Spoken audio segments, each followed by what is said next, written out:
Hey club members, thanks for joining us here today. We are revealing the 2023 Spring Duet Club for you with two 2019s from one vineyard. It's our Freedom Hill Vineyard with a 100% Wadensville clone, as well as the single vineyard, which is a blend of clones. So since this is the 2019 vintage, Ken, did you want to talk a little bit about this vintage in particular? Sure, absolutely. It was a vintage that was a bit of a throwback, going back to earlier years where we had cooler years, and had preserved acidity as a result. Had a later vintage. We were on the vine later into October than we have been in many of the recent years, like 12, 14, 15, 17. And it was, and I love those years, frankly, because I love to see the wines age so gracefully, and when they have higher acidity and a little more firmness, that's exactly what happens. It was a year where we had pretty perfect, beautiful weather all the way to the very end. We ended up, because we were late, we did get rainfall, three different episodes of rain. And with that third one being fairly dramatic, it created a bit of a weakness between the grape, the berry, and its connection to the rachis, to the cluster. In the end, it caused a bit of damage, enough damage that when we were harvesting, berries were flying everywhere. They were flying onto the vineyard floor. I was trying to scoop them up. At first I thought, this is crazy. Couldn't do it, obviously. It caused the berries to juice a bit more because of the fragility of the berries. So in transport, just simply coming to the winery, you'd see juicing coming off the deck of the truck. And there I was with my cup trying to catch it all, but it didn't work either. Then we got it in the winery, and we would go from the dump station onto the conveyor for sorting. We have our fantastic folks who volunteer for us, who do all that amazing sorting, 12 people each line. And of course, they're being very careful, and they're pushing fruit around and examining everything. And in doing so, there's some more juicing, which I was trying to catch with my bowls, and didn't work either. In the end, we lost a lot of juice. And that was actually good. It was actually good because the rainfall had caused some swelling, some enlarging of the berry, which could have meant less color, less aroma, less flavor because of dilution. But because we lost so much juice from the field to the facility, we were back to where we started, and we ended up with amazing concentration, beautiful concentration. Wonderful. These wines are showing great. I was just smelling them just a second ago. Ken, so since this is Freedom Hill, do you want to talk a little bit about the history from Freedom Hill? Absolutely. Freedom Hill is one of our core sites that we've been working with, this one since 1987. Of course, I came in 1986 after being in California for years. 86 was my first year here in Oregon, the Willamette Valley. In 1987, two of our core vineyards became part of the portfolio, and that was Canary Hill and Freedom Hill. And they're still with us. We now own Canary Hill. But Freedom Hill continues to be an acreage contract with the Deshay family. Wonderful people. Dan and Helen are just tremendous. Her cookies are probably the best cookies I've ever had in my life. They're wonderful. I love her cookies. I'm just saying, wow. Yeah, chocolate chip, but it's just like next level chocolate chip. And we will always have a contract with them just to get the cookies. I mean, that's just amazing. But their fruit it's unique. It's a unique east-facing site. It's called Belpine is the soil series.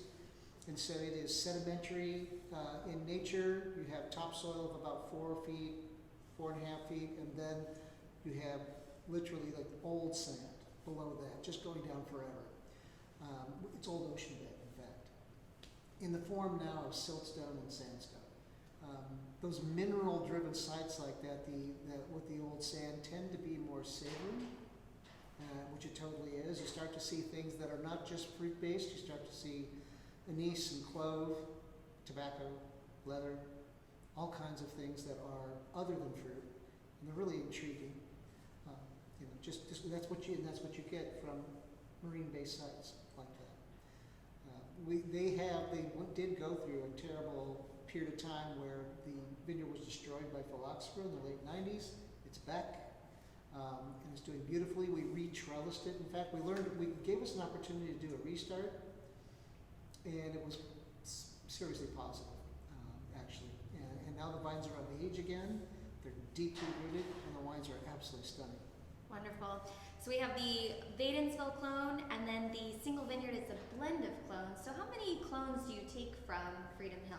We get a number of different blocks, and each block is planted to a singular clone. And so with the Wadensville, you have one single clone from that Wadensville block. We also have blocks that have 777, we have 667, we have Curry, and Pomard.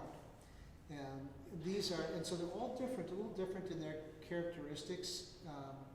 In the beginning, when the industry was first started, when Dave Lett, Chuck Curry came, David Lett brought the Wadensville clone, which is represented in this bottle, and that's a Swiss clone.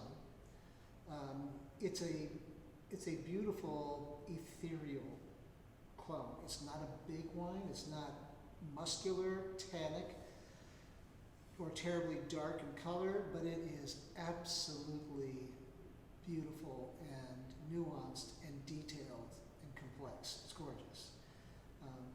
I think of it as the soprano in the mix. When you're listening to opera, it hits the high notes in a glorious way.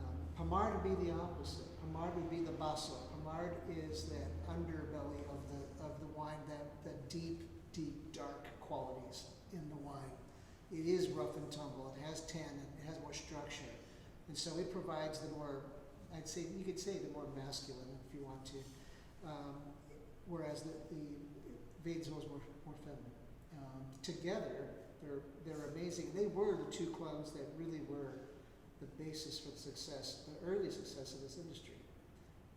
But we also love looking at what each clone can do on its own. So here you have a mix of 667, 777, which are the Dijon clones from the Dijon Experimental Station at the University of Dijon from Raymond Bernard that were sent to us in the 80s. Also very beautiful, and they're more of a powerful middle, like just a punch to the middle of punchy aroma and flavor. Not as much in the high notes, not as much as in the base notes, but just a big middle. When you put that all together, you get this complete package of a really beautiful wine. It can be tremendous complexity on all levels. But again, it's so fun to see a clone taken and isolated and produced on its own and see what is it all about? What is this clone like on its own? And that's what the Wadensville does for us. It's a chance to see what that clone means to the total blend. What does it provide? These both sound like fun wines that we are excited for you to try at home with your Duet Club shipment here. You'll be able to receive them March 1st if you have them shipped to you, or you can come pick them up March 1st as well in our tasting room, or join us March 4th for our spring pickup party. We'll have about 4 appetizers for you to try, as well as 5 different wines for you to try that day as well. So come see us March 4th. Cheers, Ken. Okay, thank you, Jordan.